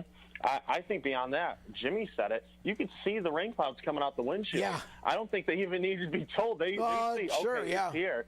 We got to do something now. So it was really, no pun intended, but the perfect storm for something to happen there, because you don't know if the race is ending in turn 3 this lap, turn 1 the next lap, or if we're going to go 20 more laps. So they had to go. They had to do something. And of everything that Jimmy may have done wrong in that sequence of events, the one thing he didn't do wrong was going for it, because he had to do something. Oh, exactly. No, there's no question that, he had to make a move. And really, you would say that about anybody. If you're going to go, you better do it then, because you knew that it was minutes away at most, that we probably weren't going to get, the entire distance left in. Jimmy makes the move, and he and Menard get together. And the funniest thing for me about this, and I was saying this before the show, was not so much the fact that Jimmy, went for it, and then obviously chaos ensued, but the very first interview that was done, he basically was kind of like, racing deal, I'm here to win. I'm just here to win races. Who cares? And my immediate reaction, because you know how the NASCAR fan base, a portion of it can be, they're very WWE kind of mentality, right? So my first thought is, oh my goodness, Jimmy Johnson just turned heel. That was my initial reaction. It was like, in the WWE, when the script says, okay, the good wrestler is going to, do something nasty and turn heel. Put on the black hat. Yeah, that's what I'm like. My goodness, 7 times just turned heel. I mean, let's be fair. Everybody's been complaining for years about Jimmy being too vanilla. This was that moment where I finally said, hey, that's not vanilla. He went to the dark side. Yeah, it was just so surprising. It was like, like the New World Order showed up at Daytona or something, and I'm waiting for him to come out this week with the whole Blackbeard kind of look that, Hulk Hogan and the bunch had. But it was just so surprising. And, of course, look, he is there to win a race. And I just was kind of like, oh, my gosh, are you kidding me? It's like you'd expect that Jimmy would know how to make that move without contact. The people that were blaming Menard were just silly, in my opinion, because if you watch it close enough, you could tell that the only reason Menard ever got out of shape was because Johnson got into him and turned him. He just didn't leave enough room, and perhaps didn't anticipate, the force of the side suck, so to speak. But it was a crazy. I mean, that was probably the most amazing thing. And then all of a sudden, it starts raining again, and NASCAR just says, "Okay, we're done," and Jimmy ends up winning the race, basically being rewarded for crashing 90% of the field. It's crazy. And then is when him and Ricky Stenhouse Jr. became the best of friends. Yeah, it's a good point. Yeah. Surprised Ricky didn't walk in and be like, "I feel your pain, man." Yeah. Well, and I made the point afterward. It's like, if that were Joey Logano, how much different would the social media reaction have been? Or Kyle Busch. Yeah. Yes. Which comes back to the whole WWE mentality that it depends whether you think the guy's a good guy or a bad guy, how much you're willing to let him get away with, And so it was it was certainly a dramatic turn of events. I mean, in all honesty, Nick, could they have possibly finished that race? What if it had never rained, was my thought, because you basically have, about 5 cars left. How's that going to work? Yeah, I think at that point, when you have 4 or 5 cars in this cave, NASCAR's looking at it and it's like, I think we're done here. Yeah, we got lights. Yeah, we could have waited out. But with only 4 or 5 cars left, I don't think there was any reason in trying at that point. They got most of the race in, and you're not going to have much of a race with 4 or 5 cars.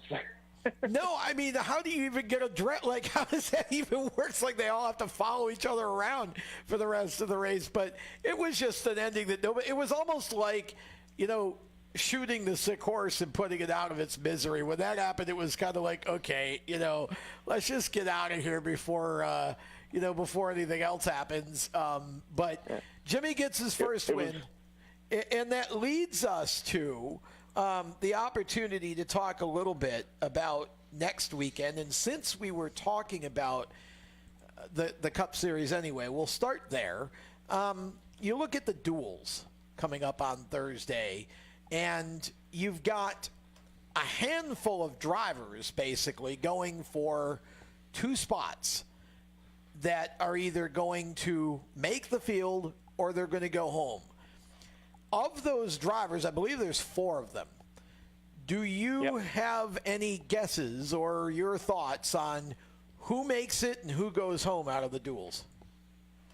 Well, I thought it was going to be easy enough. I was going to say, Ryan Truex and Parker Kligerman over Brennan Gaughan and Joey Gase, but the way the duels are set up, Ryan and Parker are in the same duel. Mm-hmm. So they're going to be racing against each other. And they've been on Twitter. They got this friendly banter going about how they're going to go after each other in the race as they're friends off the track. But, hang on a minute, Nick. Let me be clear earlier today that both Parker and Ryan posted on Twitter, our friendship is dissolved this week. It's over. All right. It's over.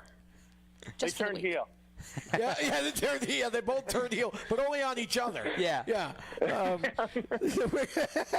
It's going to be that ought to be fun to watch. But yeah, I mean, it really is. It's really, to me, it's going to be interesting because it's like I made this statement the other day. It's like, I don't care how slow you are in a single car run.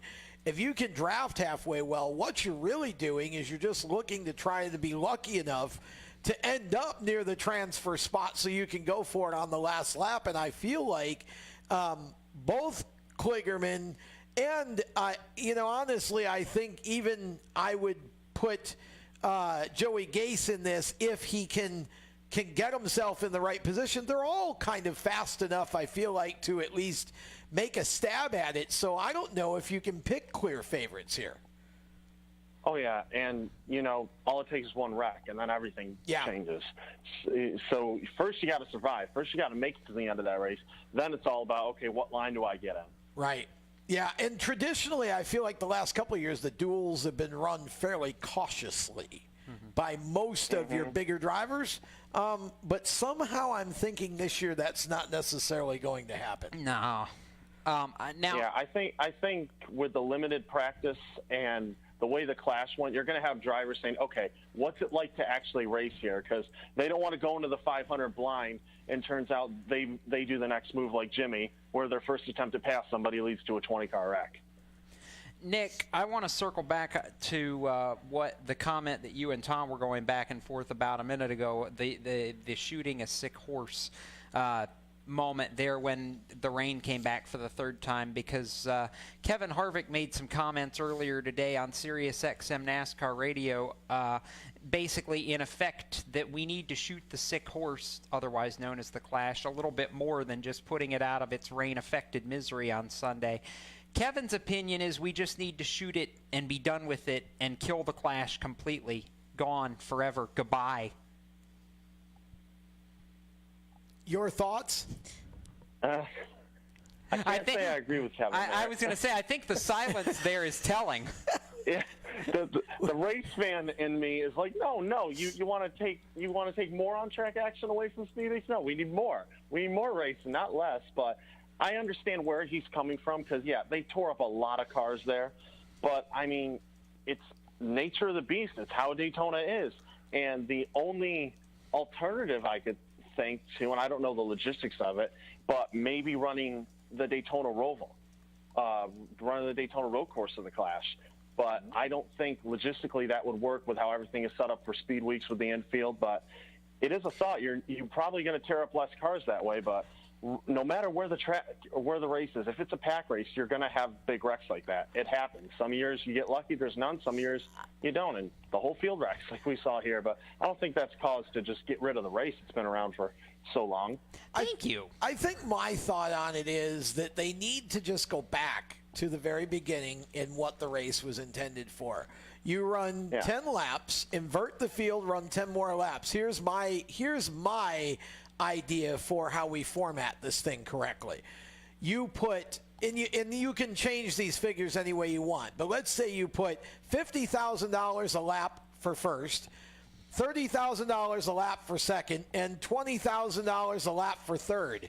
And it's lap money. And again, you can put whatever numbers in there you want, but you got to make them big enough so there's a clear incentive to race the entire distance. No pit stops, no tire changes, no fuel, no nothing.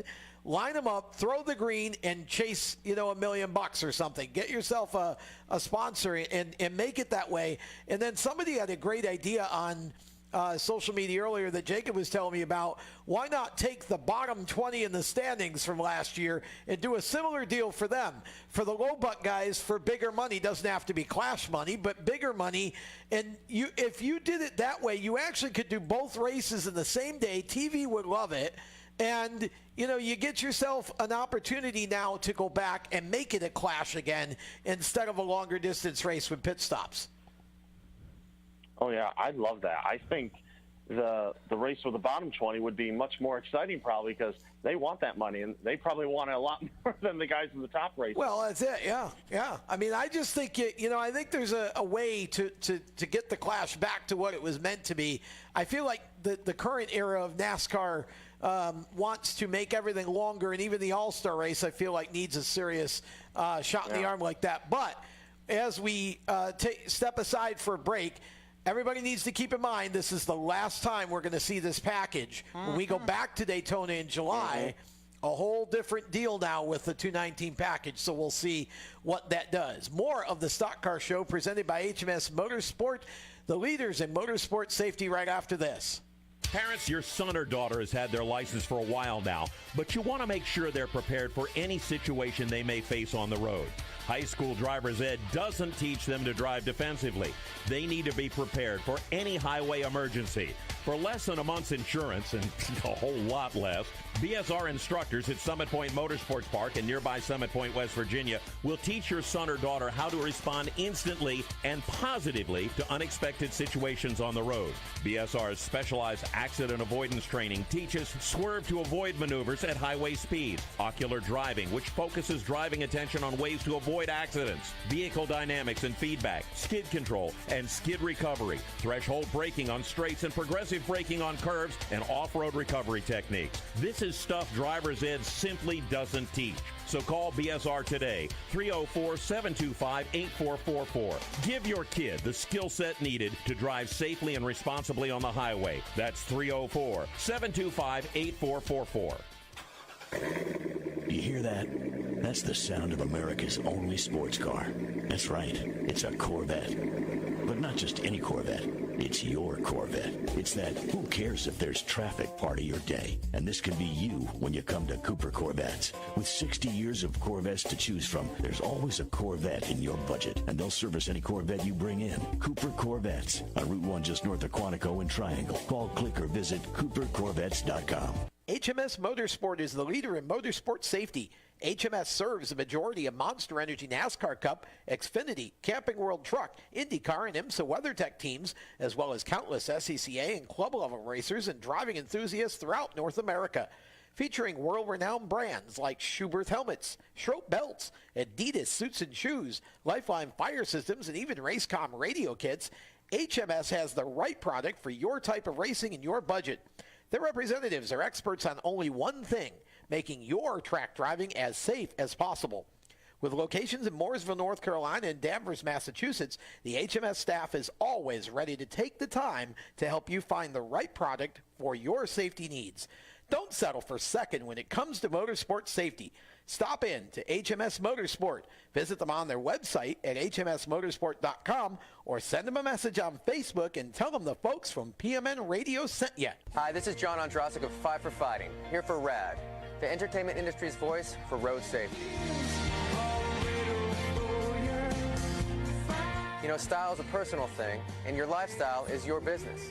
But if you take it on the road, it becomes everybody's business. So please, plan ahead, designate before you celebrate. Friends, don't let friends drive drunk. A public service announcement brought to you by RAD, the National Association of Broadcasters, and the Ad Council. Hi, I'm NASCAR driver William Byron. You're listening to Motorsports Madness on PMN, the Performance Motorsports Network. Daytona 500 pole sitter William Byron this week. Welcome back to the Stock Car Show, presented by HMS Motorsport, the leader in motorsport safety. You should go to the web and you should dial up hmsmotorsport.com for all your driver and team safety needs. They have literally got about anything you could imagine when it comes to driver and team safety. They are experts in their field, so they will help you not only to find the right driver safety products for your type of racing and your size and all of that, but they will help to make sure that you get everything fitted properly as well. Tom Baker, Jacob Seelman, Ali Boulay behind the glass. We have Randy Miller at the audio production controls and Chris Murdoch capably handling video. And on the Race Chaser hotline, we have Nick Degroot from motorsport.com, and we're glad to have Nick with us. We've been talking Daytona and talking about the Clash, and of course you move now to the duels and you start talking about the weekend. We chatted a little bit about the duels the last segment. Let's go to the truck race on Friday night. 40 trucks, Nick. This is an encouraging sign for the Gander Outdoors Truck Series. 40 trucks going to Daytona, sending 8 of them home. What are you looking for out of the Truck Series race on Friday night? I would not be surprised if the truck race is the best race of the weekend. And that's not something you just say with Daytona. The truck series, they know how to put on a show. Those trucks are fun to drive. They are great at drafting.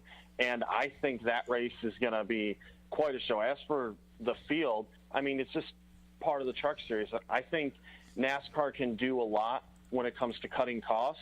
And they can do better in the truck series too, but it's very telling that they have that many cars that can go, or trucks that can go home, because it's financially feasible to enter a truck race compared to Xfinity and Cup. You've seen all these teams in Xfinity just in the off season that have disappeared. It's crazy between Roush Fenway and the 42 team after the DC Solar stuff, and you don't see that so much in the Truck Series. No, actually, you're seeing a bit of a revival. We were worried a year or two ago about the Truck Series because the truck count had dropped so far that we wondered, where is the future of this series? And now we were, at least for Daytona, we're sending 40 of them down there. We're sending 8 home. And just if you look at some of the individual teams like Young's Motorsports, for example, Tyler Young, they're up to 3 full-time teams for this year, and you're seeing more out of Nice Motorsports and some of the other teams as well. Really, really encouraging to see that out of the series. I think the new motor package has definitely helped, and there seems to be a lot of excitement over there. I absolutely agree with that, and I think NASCAR can learn a lot from the Truck Series, and they've already learned a bit, because if you look at this package that's coming to Cup, now I'm a bit cautious about it, because slowing the cars down, making it more of a pack race makes me a bit weary going to tracks like Atlanta, Vegas, but some of the comments I've heard is it drives like the Truck Series now. And if the races are more like the truck races, I mean, that's going to be a win-win for everybody, because like we were just saying, the truck races, every week, no matter where they are, they put on a show. So the Cup Series is going to be more like that, then that gets me excited. Well, yeah, that's an interesting point. I hadn't really thought too much about that. Jacob, you're actually looking at the NASCAR K&N Pro East Series, and we've just wrapped up that race. We did just wrap it up, and I was going to get some impact from this from you guys here as soon as the checkered flag flew, and a big, big night for Derek Kraus, for Bill McAnally Racing. Derek started deep in the field. I think 15th he took the green flag in tonight. Saved his stuff, drove all the way through the field, and wins at New Smyrna. 6th career K&N win. First win outright in the East. Technically, there's a half asterisk in the book because he won the combo race at Gateway last year. But first outright NASCAR K&N Pro Series East victory. And I think, Tom, you can start this off, but this, I think, is a kind of a pivotal turning point for Derek. He ran a couple of truck races and really impressed at Phoenix at ISM Raceway last fall. But everybody's been asking now for 2 years, you know, he can win races. Can he put together a championship run? In the West, I believe this, even though it's an East race, is a huge spark to that. He's not started off strong the last 2 seasons. I think he's got the experience now and the know-how, no pun intended, to his sponsor Napa know-how. To get the job done. I really feel like this is Derek's time. Gnomes are magic. Yes. Derek and Ty Gibbs both look like they're 12. They should look like they should still be in quarter midgets, and here they are running the K&N Pro East Series. Yeah, I think this is very impressive, Nick, for Derek Kraus, and for a lot of the reasons that Jacob just mentioned, because he's been able to run fairly well out west, and he's been able to get to victory lane. But, you know, to come over here and in the opening race against the best that the East Coast has to offer, and we all know there were some high-caliber teams. Now, granted, he's running for Bill McAnally Racing, which is kind of like a Cup Series team in K&N, but for me, I think this really gets the season off to a good start, and certainly will put him in a bit of spotlight that maybe he hasn't been in before, even though he is a part of the NASCAR Next program as well. Yeah, absolutely. I mean, this is probably his biggest win yet, to come out here at New Smyrna, beat guys like Ty Gibbs, Haley Deegan, and some other very noticeable names in that race, and come out and win it like that. Hopefully it turns some heads, because, like you said, the few opportunities he's had in the Truck Series, very impressive. And I've been waiting for a couple years now. It's like, okay, when is he going to get his chance? When is he going to get at that opportunity? Because he's just one of those names on a unfortunately long list of drivers where you say, they got the talent, they just need the opportunity. And I think this hopefully catapults him to maybe some more opportunities and gets him a chance to really show what he can do in the national divisions.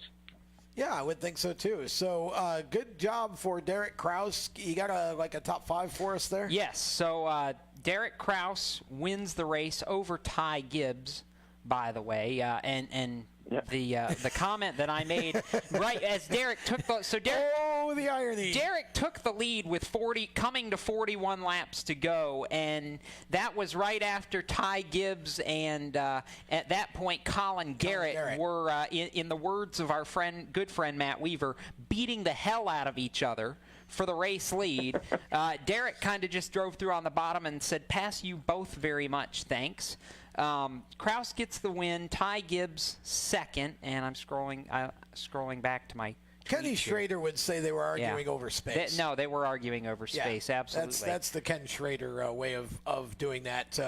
When you get the top five. Yes, Brandon McReynolds third, Sam Mayer fourth. In his debut for GMS Racing. Debut with GMS, and Anthony Sergey for in a Ben Kennedy Racing entry completes the top five, and Sergey actually won the opening night of the Super Late Model World Series of Asphalt back a couple nights ago at New Smyrna. So it's been a very good week for Anthony so far. That's good stuff. So some impressive young kids in the K&N series. And I want to add this too, by the way.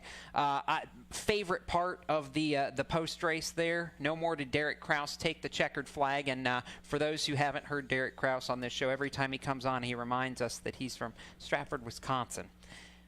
Polish victory lap tonight in honor of fellow Wisconsinite and recently inducted NASCAR Hall of Fame member Alan Kulwicki. Very nice. That to me was cool.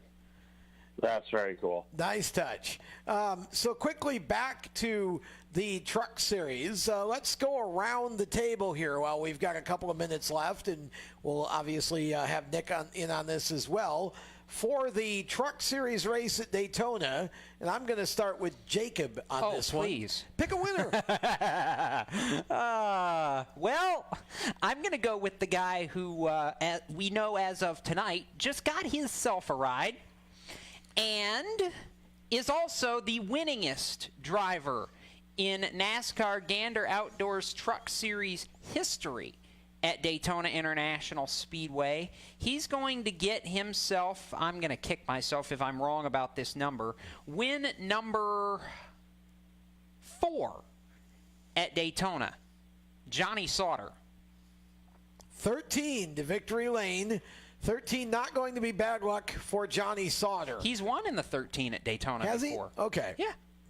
So Johnny gets the win according to Jacob. Ellie, do you want to fashion a pick in the truck series? He took my pick. Well, you can agree. I'm going to go with Sauter. Okay, so two for Johnny Sauter. Randy Miller. I envision a similar situation to the Clash, and everybody wrecks. And since Matt Crafton is one of the slowest guys last year, he's going to be in the back and miss the wreck and win. So there you go. So I pick okay. Yes. Randy is really optimistic about this. I'm optimistic. Okay. Nick Degroot, go ahead, bud. Well, I don't want to sound like a broken record, but my initial thoughts were going to be Johnny because, I mean, with the situation that's put him into that ThorSport truck, I think he's going to be driving angry. And when Johnny gets angry, he usually gets quicker. So that's somebody that I would put my money on. But for the sake of argument, I will go to another ThorSport truck and say Ben Rhodes. Hey, there we go. Ben Rhodes, he's a good plate racer, and I think he can go up there and make some noise. 99 for the win. Okay. So I'm actually going to ask Jacob a question here. And then hang on. By the way, I lied about something a minute ago.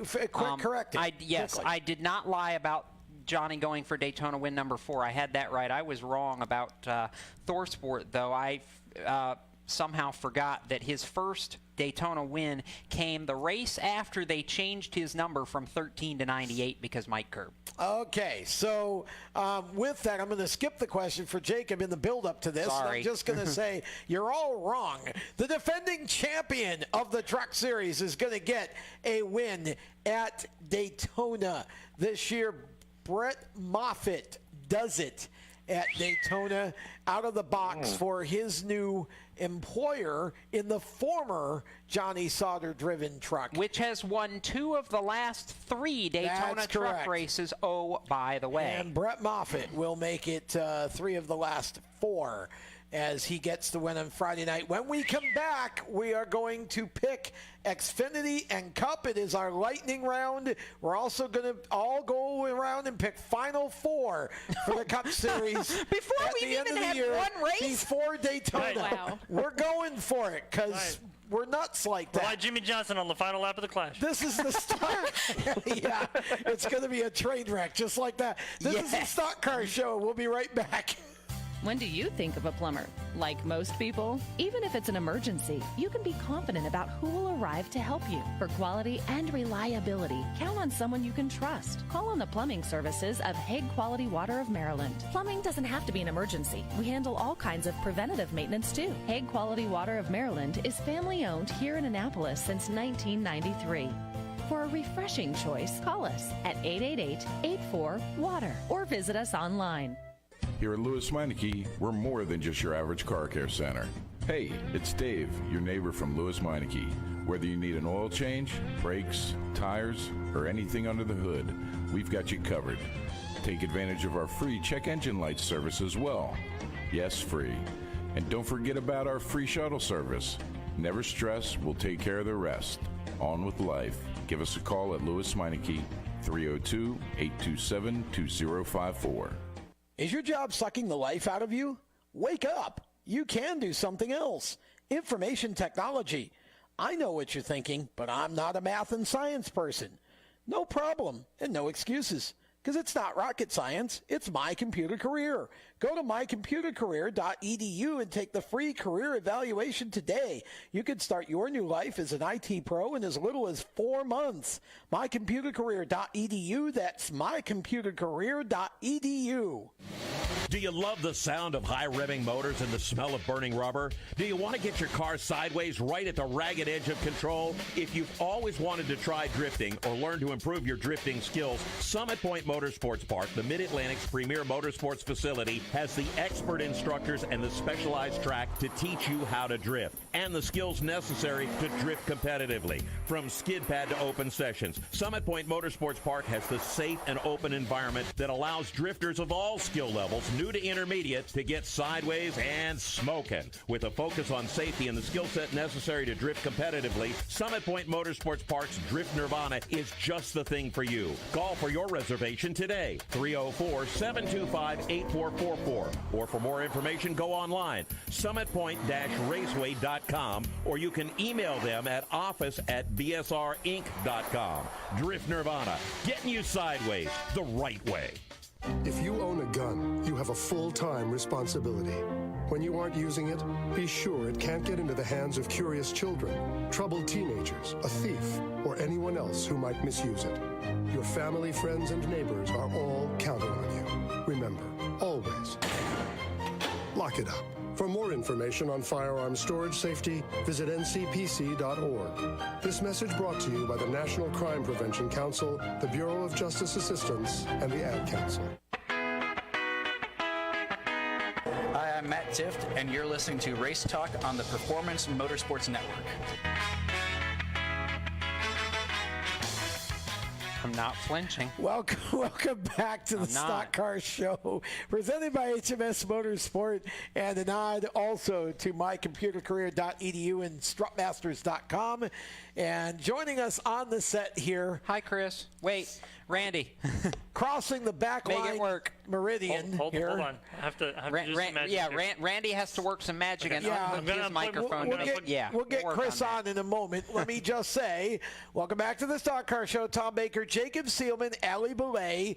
Now we have Chris Murdoch, our video specialist here, who produces on the video side all show long and is now joining us on the set to give his pick for the Truck Series event before we go to Xfinity, then Cup. We have Randy Miller over there behind the glass as well. Chris, your Truck Series pick for Friday night. Harrison. Double dip. Harrison. Double dip. Wow. Double dip. I like it. I just think it'd be fun. It would be great fun. It would be fun to see the Kim Cam back. The Kim Cam makes an appearance every time Harrison Burton's in contention. The Kim Cam was pretty wild over the ARCA race broadcast at the end there when Harrison was taking the checkered flag. Okay, so we have Nick Degroot with us from motorsport.com via the Race Chaser hotline. We're going to move now to the Xfinity Series, which races on Saturday next week. And we'll start with Randy this time. Who is your Xfinity Series pick? Hold on, because I have to switch microphones back and forth. So for the Xfinity Series, I'm gonna go with Christopher Bell because he's won everything else this winter. So why not just keep going and win the Xfinity race too? So well, why not? Okay, we'll let our special guest Nick Degroot get in on this. Well, I think like last year, the Cup drivers, they're probably going to dominate that race and put on a show until, of course, the inevitable wreck takes guys like Chase Elliott and Brad Keselowski out of it. And I think when that happens, now bear with me here, I think Ross Chastain may take a surprise win this Saturday. Oh my goodness! Now is Russ? He's in the colleague car. In the colleague car this weekend. Okay, because we gotta look at the scorecard each week because Ross is kind of bouncing back a little bit. Yeah. Between the JD Motorsports 4 car, the colleague. What number is that? 10. And what else is he driving? There a third one in there somewhere?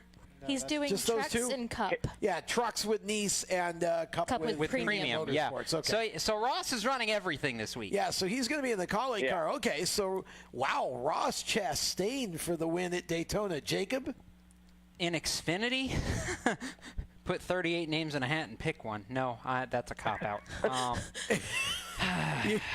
We'll let you out the 2-inch slim, but not 0. Yeah, but yes, not 0. That's the same in any division at Daytona. You know what? I'm going to actually... no, who am I kidding? 2-inch limb all the way. Chase Elliott wins. That was a nice bit of suspense there. Yeah. Okay, Alan Belay, you want to pick one? As much as I would love to see Watermelon in Victory Lane. Well, it's not watermelon. I know it's not watermelon, Nutrient Ag. but I mean he's known as the Watermelon King. Nick has faith. Nick has faith. Yeah. I have faith. Where's your faith? I mean, I had faith. Like I had him going for the Xfinity Series championship with Chip Ganassi Racing, and then that whole FBI DC Solar thing happened. So yeah. I'm actually gonna go with someone that I've never picked before. I'm actually gonna go with Michael Annett. Oh, wow. He's good in the draft. Wow, that is not a 2-inch limb. We need to teach Jacob how to go as far out on the limb as Allie just went. Oh, wait till we get to the Cup Series. I'm going to let Chris go before I finish up with the Xfinity Series.